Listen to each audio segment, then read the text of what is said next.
त्या निवेदनावर जर कारवाई नाही झालं आणि नाही त्यांनी काय धडा शिकवला तर आम्ही या 4 दिवसातच शाळा फुटणार आहे त्या अधिकारी.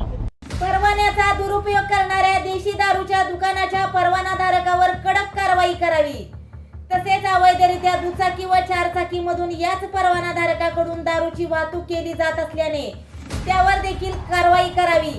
अन्यथा भीमशक्तीच्या स्टाईलने आंदोलन करणार व अधिकाऱ्यांना काळे फासणार.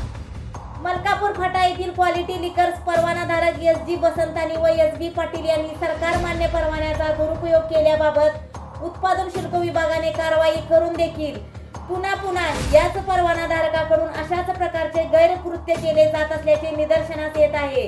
त्यामुळे भीमशक्ती सामाजिक संघटनेने आज राज्य उत्पादन शुल्क विभाग कराड कार्यालयाच्या अधिकाऱ्यांना दिले निवेदन.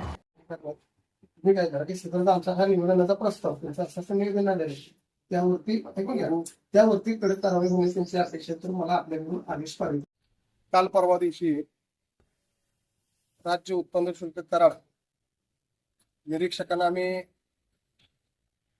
मलकापूर फाट्याच्या ठिकाणी बेकायदेशीरपणे गाडीवरती वाहतूक करून ग्रामीण भागामध्ये दारू विकण्याचं काम चालू आहे त्यांना आम्ही निदर्शनास आणून दिलं. त्या अनुषंगानं राज्य उत्पन्न शुल्क निरीक्षक ढोणे साहेबांनी सुद्धा त्या ठिकाणी जाऊन एस.पी. साहेबांच्या आदेशाने त्या ठिकाणी त्यांनी कारवाई केली.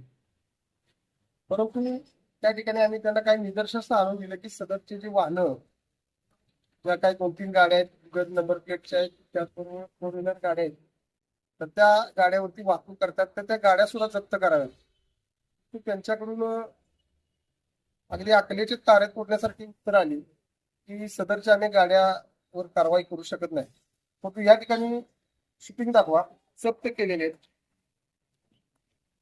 ज्या गाड्या जप्त केलेल्या आहेत त्या गाड्या जप्त करण्याचं कारण असं आहे की सदरच्या या गाडीवरून बेकायदेशीरपणे दारू विक्री केली जात होती. दारूच्या बाटल्या घेऊन जात असताना त्या आढळल्यानंतर त्या गाड्या जप्त केलेल्या.